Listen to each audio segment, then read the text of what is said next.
So here I am once again, trucking along on my little Harry Potter video series, and we finally come to the third one, Harry Potter and the Prisoner of Azkaban. Now I remember this book and movie being my favorites when I was a kid, although I couldn't really tell you why that was. But all the same, let's just tighten up those Velcro straps on our shoes and take a walk. But before that, really quick, this video is brought to you by Raid Shadow Legends. Now I'd be shocked if you didn't know what Raid Shadow Legends was by this point. I mean, whether you want to or not, you've definitely heard of it. It's a free mobile fantasy RPG. You build a team of champions with different stats and abilities, tons of different factions to choose from. There's a storyline to play through, battle arenas, PvP stuff. It's really just got a whole lot of everything in it, really. And like I said, it's free, so you have nothing to lose by trying it out. And right now, for the holiday season, Raid has introduced a new super boss, the Hydra, with each head being its own separate boss battle that requires different strategies to beat. Like, the head of Blight is about poison. It poisons you, it leeches you, and protects itself with a poison cloud, but it's weak to fire. The head of Torment is terrifying, constantly applying true fear to your guys. The only way to stop it is by hiding your champions with veil buffs. The head of Mischief loves your buff and wants them all for itself. It targets the champion with most of them and then steals them. The head of Wrath is a super angry damage dealer. It weakens and provokes your team, and when you've hit it 15 times, it gets a new buff called Vengeance, which triples its attack power. The head of Decay is about tearing you down and building up its allies. It makes your team's healing actually lower their HP, and it can fully heal the other heads. And the head of Suffering, the Hydra's main tank head, it has this new debuff called Pain Link, which causes your champions to take damage whenever they attack the Hydra head itself. Also, from now until January 28th, every player can get a new limited edition champion courtesy of the esports player symbol. And to get it, all you gotta do is log in for 7 days, anytime from now until January 28th, like I just said. But if you miss it, it's gone forever, so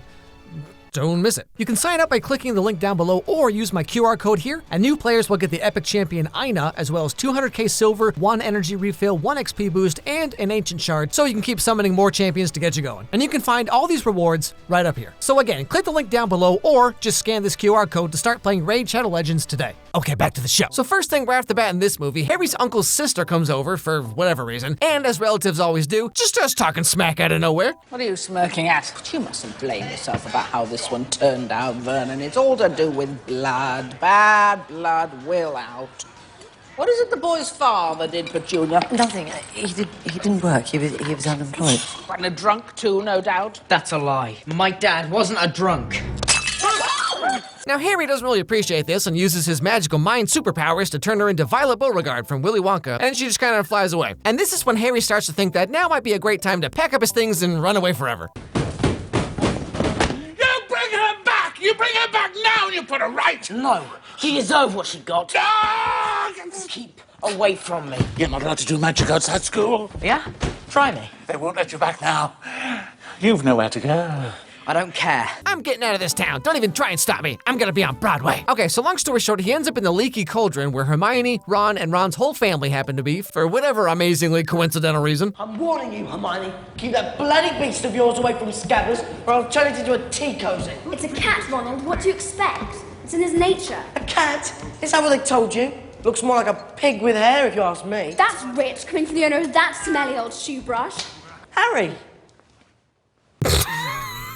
Okay, I'm sorry, but like, what is this hair? Why does Ron look like Farrah Fawcett in this movie? This dude could be the girl on the cover of like every romance novel. Now on his way here, Harry had seen something about someone named Sirius Black and how he'd escaped from some like magical prison or something. But he didn't really care that much because like, what could this possibly have to do with him? Until Ron's dad pulls him aside and tells him that Sirius Black is a big fan of Voldemort and broke out of prison to help kill Harry once and for all.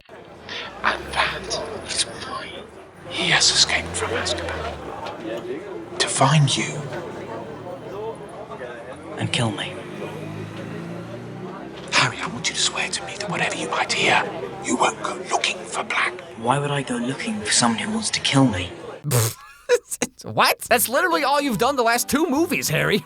You kidding me? A 3-headed demon dog? Well, don't mind if I do. A clone of Voldemort with a giant killer snake? Shoot, sign me up. Hey, Harry, there's a dangerous criminal who escaped from prison to come find you. Could you please not go looking for him? How dare you insinuate such nonsense? Anyway, so everyone hops on the train to Hogwarts, and our main characters have to share a car with some weird dude just like sleeping in the corner. But that's when something spooky happens.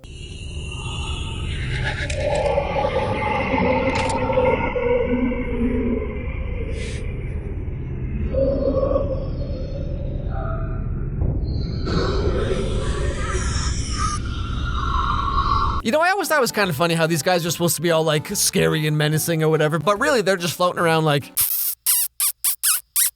Just some skinny emo goths that suck everything they see? I mean, kinda sounds like most of the kids I did musical theater with back in high school, but whatever. Anyway, so the guy who was sleeping there gets up and just blasts away the weird goth kid, and turns out he's Professor Lupin, the new dark arts teacher. And just like that, they arrive at Hogwarts and get to listen to all of Dumbledore's cool announcements. To fill the post of Defense Against the Dark Arts teacher. Good luck, Professor.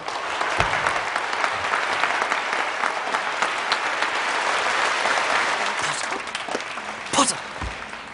Is it true you fainted? I mean, you actually fainted. wait, what is this? I thought Ron's hair was bad. Was this kid born in Chernobyl? What's going on here? You know, being 13 is just a rough time for everyone, I tell you what. At the request of the Ministry of Magic, Hogwarts will, until further notice, play host to the Dementors of Azkaban. The Dementors will be stationed at every entrance to the grounds. Now, whilst I've been assured that their presence will not disrupt our day-to-day activities, Dementors are vicious creatures.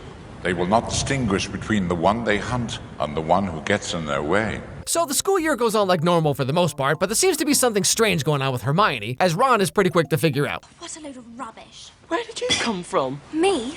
Been here all this time. But sir, we've just begun learning about red caps and hinky punks. We're not meant to start nocturnal beasts for weeks. Ancient runes is on the same time as divination. You have to be in 2 classes at once. Don't be silly, Ronald. How could anyone be in 2 classes at once? You know, it's kind of messed up how Hermione's just full-on gaslighting Ron the entire movie. And also Harry could just not care less about anything that's happening. Wait a minute, you were literally not here 2 seconds ago. Jeez, Ron, stop being so hysterical. What, are you crazy? Does anyone know where I am right now? Anyway, so one day, Hagrid, who's now a professor at Hogwarts, takes the class and teaches them about hippogriffs, specifically this one, Buckbeak. Slowly down, slowly.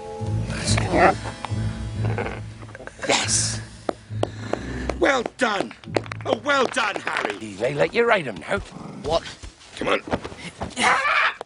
Don't pull out any of his feathers, because he won't thank you for that. So Harry rides Buckbeak around for a while, like that kid from Neverending Story, you know, when he's on Falcor and he's all like, yeah! But when he comes back, wouldn't you know, Malfoy's not too happy about not being in the spotlight constantly, and you better believe he's got a couple things he wants to say about that. Oh, please. Well done, well done. How am I doing my first day? Brilliant, Professor. Yes, you're not dangerous at all. Okay, slight tangent here, but like, why does Malfoy look like 10 years older than everybody else? Like, this dude went from 10 to 12 to 25. He's like one of those Netflix CW teenagers, you know, who show up on the first day of high school like, hello, I'm a misunderstood, quirky 14-year-old. Great, I've been rude. Oh, no. Anyway, the school year continues on for a bit. There's some rumors floating around that Sirius Black might have been sighted near Hogwarts, but hey, they got all these Dementors flying around, sucking each other, so like, what could possibly go wrong, you know what I mean? Now, one day, they're in their Defense Against the Dark Arts class, learning how to deal with boggarts, which are these like shape-shifting things that are dangerous somehow. A very simple charm exists to repel a boggart. Let's practice it now. Ridiculous! Ridiculous! This class is ridiculous. Not as ridiculous as that hair! Neville, will you join me, please? Hello? Neville, what frightens you most of all? Being called a gifted child, but never really amounting to anything, and living out my adult years regretting that I didn't do more with my life when I had the chance. Now, when I open that wardrobe, here's what I want you to do. Excuse me. Imagine Professor Snape in your grandmother's clothes. Huh? Think of Snape dressed up like my grandmother? Okay, if you say so. Ridiculous! Ladies and gentlemen, please welcome to the stage, Severus Cinnamon! So everyone takes a turn with the boggart until Harry steps up and his turns into a Dementor, which Professor Lupin casts away, and then class is over. So, thanks for nothing, buddy. Now later on, something's happened to the lady in the painting that opens the door to the Gryffindor Commons, and that's when we find out something a little important. Dear lady, who did this to you? Oh, he's like the devil. He's got... and a soul as dark as his name. It's him, Headmaster. The one they all talk about. He's here, somewhere in the castle. Sirius Black! Now, throughout the year, Harry's been getting kind of close with Professor Lupin because he was friends with Harry's mom and dad back in school, and so Harry just loves to ask him a bunch of questions about everything. Professor, why do the Dementors affect me so? I mean, more than everyone else. Listen, the Dementors are amongst the foulest creatures to walk this earth. They feed on every good feeling, every happy memory, until a person is left with absolutely nothing but his worst experiences. Oh, okay, so Dementors are like an allegory for high school. Gotcha. Now, in the middle of all this, everyone else in school gets to go to the local town of Hogsmeade every so often on like a school trip kind of thing, except Harry because he couldn't get the permission slip signed by his uncle. So instead, he spends his days staring out from the top of the clock tower like some kind of vampire from Twilight. And finally, he decides that gosh darn it, he's just gonna go anyway. So he puts on his invisibility cloak to sneak around, but immediately he's caught by Fred and George, who just kind of like randomly decide to give him this cool map they have. That there is the secret to our success. It's a wrench giving it to you, believe me. But we've decided your needs are greater than ours. I solemnly swear that I am up to no good. The Marauder's map? We owe them so much. Hang on, this is Hogwarts. So you mean this map shows Everyone. everyone? Everyone. Where they are, what they're doing, every minute of every day. Brilliant! So then he uses this map to sneak into Hogsmeade and ends up overhearing a conversation between McGonagall and some other people about Sirius Black. And now he wants to finish what he started. That's not the worst of it. Sirius Black was and remains to this day Harry Potter's godfather. Okay, so Sirius Black killed Harry's parents, sorta, and now he escaped to Azkaban to find and kill Harry too? And he's Harry's godfather? Man, this kid cannot catch a break. Anyway, so for whatever reason, Harry keeps hanging out with Lupin and wants to learn how to defend himself from Dementors. Now, the spell I'm going to try to teach you is called the Patronus charm. It's a kind of positive force, and for the wizard who can conjure one, it works something like a shield. But in order for it to work, you need to think of a memory. Just any memory, a very happy memory, a very powerful memory. Can you do this? Well, let's see here. My parents were murdered, I live with a family who literally hates me, there's a killer on the loose trying to find me, and for no logical reason I can think of, there's this giant pendulum swinging in the entrance of the school that's decapitated at least 14 kids by now. But then he thinks about his mom or something, who he's never actually like really met, but whatever, and uses that to power his Patronus spell thing so he can fight the Dementors. Now later on, Harry's looking at the Marauder's map and he sees the name Peter Pettigrew. But wait a second, isn't that the guy Sirius Black killed 12 years ago? So Harry goes off to investigate, but wouldn't you know, doesn't find anything. Now a little bit after this, we learn that Buckbeak is set to be executed because Malfoy pressed charges against him for his little baby scratch, which Hermione does not appreciate very much. And so after this amazingly cathartic exercise, our three main characters go down to see how Hagrid's doing with all this. Why don't we just set him free? They know it was me. It's late. It's nearly dark. You shouldn't be here. Someone sees you outside the castle this time of night, you'll be in trouble. Big trouble, particularly you, Harry. So they run out the back and right into the Whomping Willow, and then just out of nowhere, a giant black dog shows up and pulls Ron into a secret passage under the tree. Then everyone goes after him and they end up in some like secret shack thing somewhere, and wouldn't you know, they run into Sirius Black. But thankfully, Professor Lupin shows up just in time to save the day. Oh my goodness, they're actually the best friends and they've been in cahoots the whole time to kill Harry. You betrayed my parents. You're the reason they're dead. No, Harry, it wasn't him. Somebody did betray your parents, but it was somebody who, until quite recently, I believed to be dead. Who was it then? Peter Pettigrew. Okay, hold on. If that was the plan the whole time, then like, why are you being all weird and creepy like this? And that's when we learn the truth about who Peter Pettigrew really is. Pettigrew's alive. And he's right there. You're right. Scabs has been in my family for 12 years.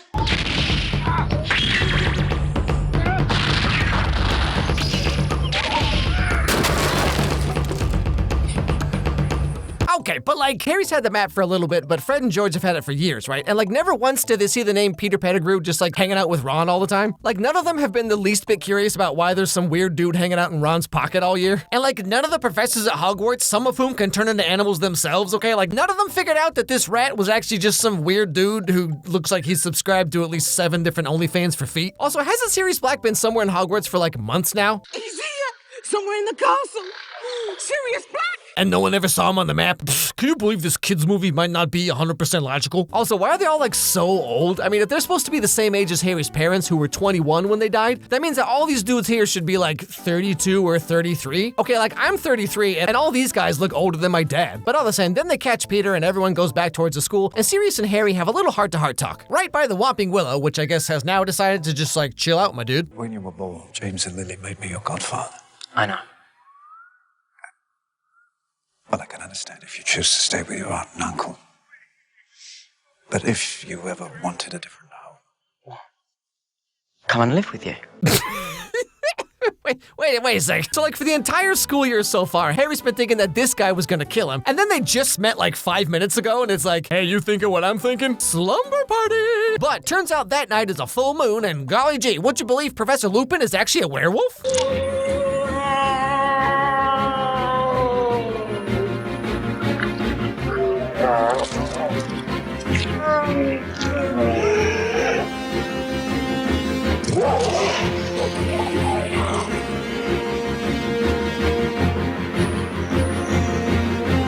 You know, this movie's just pretty much like British Animorphs at this point. Also, what are the odds that a dude named Remus Lupin would be a werewolf and another guy named Sirius Black would turn into a black dog? Yeah, a little on the nose there, Joanne, even for you. Anyway, so they fight for a while, and Harry finds Sirius in the forest somewhere afterwards. He's beaten up pretty bad, and what do you know, the Dementors show up and start sucking him dry, as they're known to do. But just when it looks like it's all over, suddenly, out of nowhere, this magic Patronus deer thing shows up and saves the day.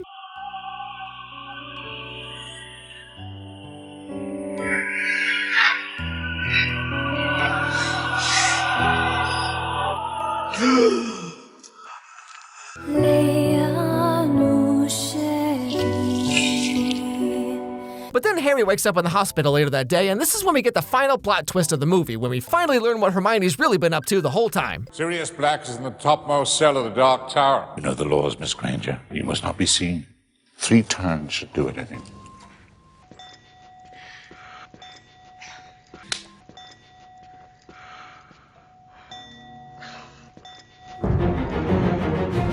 Wow, you have a necklace that lets you time travel? I bet this'll come in real handy later in the series, huh? But yeah, so turns out Hermione's been using this time turner thing to time travel all year. You see, she took on way too many classes for who knows what reason, and therefore had to use this time travel necklace to go back in time to be in 2 places at once. Which makes like literally no sense whatsoever, okay? Because Dumbledore's like, you know the rule, Hermione, no one must see you. But people have been seeing 2 Hermiones the entire year. Also, her sleep schedule must be so messed up, you know, living 48 hours a day. Like maybe the first week or 2 she'd be fine, but after a month for sure, it'd just be like, Hermione, I didn't see you walk in. Where did you come from? Also, why is she teleporting into these rooms right in the middle of the class? What a load of rubbish. Where did you come from? Me? Been here all this time. Like, why not just go back before the class and then just like walk in like normal or walk in a little late or something? Like, why is she doing it the worst possible way? Also, like, is she now a year older than everyone else because the last school year has been equal to 2 years worth of time for her? Come on, Joanne, we need some answers. Now, the end of the movie is just the last 30 minutes told from a different perspective where Harry and Hermione save Buckbeak by warning themselves, and the Patronus stag thing that showed up was actually just Harry saving himself. It was me! I saw myself conjuring the Patronus before. I knew I could do it this time because, well, I'd already done it. Does that make sense? No! Makes perfect sense to me. So they use Buckbeak to save Sirius Black and break him out of the tower prison thing that he's in, and then Harry and Sirius have one last heart-to-heart talk because, of course they do. I expect you're tired of hearing this. But you look so like your father. Except your eyes. You have my mother's eyes. Fun fact, no he does not. But you know whose Harry's eyes do kind of look like is, But anyway, so Sirius escapes on Buckbeak, the day is saved, and that's pretty much the end of the movie. Well, we still got like 5 more of these to get through, so... yeah, I don't really know how to end this video, but see you next time. So I was watching this movie with Kelsey, and she helped think of some of the jokes in this video, so if you enjoyed this video, you know, some of it is thanks to her. You know, she's read all the Harry Potter books like a bajillion times. She's one of those like huge Potter fans, right? And it's like, from the 3rd movie onward is when you really start to notice that they had to cut out and truncate a lot of stuff, right? Because, you know, in like the 3rd book, there's this whole thing of the backstory about the Animagus kids, right? How like, you know, Lupin is a werewolf, and then all the other kids like turn themselves into like Animorphs or whatever, you know, in solidarity with their friend, but it's like that's all cut out from the movie, so it kind of just seems like there's this weird group of kids that were friends with Harry Potter's parents who could just turn into animals like just cause they could, you know, like it's like it doesn't explain anything. In this movie, when Harry sees the stag when it saves him for the first time, and then he's like, oh, that's my dad, it's definitely my dad, and like in the book it kind of explains, right? It's like, oh, his dad's Patronus was a stag, and so he thinks that it's his dad like come back from the dead or something or whatever he thinks, but like in the movie he just like comes to the conclusion that it must be his, just like it's like out of nowhere. He's like that's definitely my dad, and then Hermione's like, are you doing okay, Harry? Because your dad's been dead for like 13 years now. Like this probably wouldn't have been feasible at the time, but it kind of makes you wish that they'd done like a part 1 and part 2 for every movie, you know, because like with Deathly Hallows doing part 1 and part 2, like I think they're able to get enough stuff in it that it actually kind of like works. Anyway, hope you enjoyed the video, everybody. If you did, don't forget to subscribe. Don't forget to ring that bell so you don't miss any videos from me. Send me an email at alexmeyerscontact@gmail.com. Let me know what movies or TV shows you think I should check out next. Got a podcast to do with my girlfriend. Link is down below for that. Got a game on the App Store, a bunch of stuff. Anyway, everybody, hope you have a good end of the year. Hope you have some happy holidays, whatever you do or do not celebrate. And I guess I'll see you on the flip side, whatever that means.